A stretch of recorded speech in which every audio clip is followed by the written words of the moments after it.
क्या राजस्थान में पंचायत और नगर निकाय चुनाव अभी टल सकते हैं? क्या आपकी वोट डालने की बारी अभी दूर हो सकती है?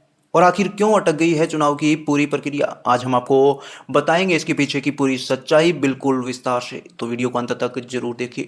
दोस्तों, राजस्थान में पंचायत और नगर निकाय चुनाव को लेकर बड़ी परेशानी सामने आई है। दरअसल राज्य में होने वाले इन चुनाव से पहले ओबीसी आरक्षण को लेकर एक आयोग बनाया गया था। इस आयोग को सरकार को एक रिपोर्ट देनी होती है, जिसके आधार पर चुनाव की तारीख तय होती है। लेकिन अब यही रिपोर्ट अटक गई है और इसी वजह से चुनाव में देरी का खतरा बढ़ गया है। आप समझते हैं बिल्कुल विस्तार से और बिल्कुल आसान भाषा में कि ओबीसी आयोग का काम होता क्या है। इनका काम होता है यह तय करना कि कितनी सीटें ओबीसी वर्ग को मिलेंगी, किस वार्ड में आरक्षण होगा और कहां सामान्य सीट होगी। जब तक यह रिपोर्ट पूरी नहीं होती तब तक चुनाव आयोग चुनाव नहीं करवा सकता, यानी बिना रिपोर्ट कोई चुनाव नहीं होगा। अब सबसे जरूरी सवाल, आखिर रिपोर्ट अटकी क्यों है? इसके पीछे बड़ी वजह है अधूरी जानकारी।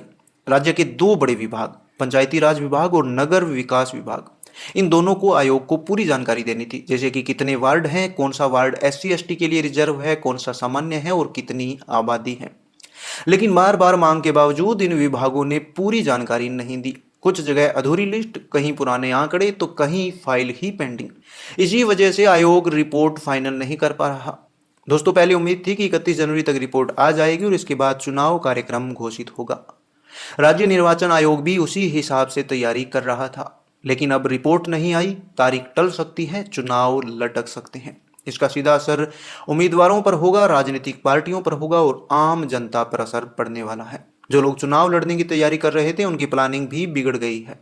इस मुद्दे पर अब राजनीति भी तेज हो गई है। विपक्ष का कहना है कि सरकार जानबूझकर देरी कर रही है, चुनाव डालने की साजिश है। वहीं सरकार का कहना है कि प्रक्रिया चल रही है, जल्द रिपोर्ट आएगी। लेकिन बड़ा सवाल यह है कि अगर जानकारी पहले से थी तो समय पर क्यों नहीं दी गई?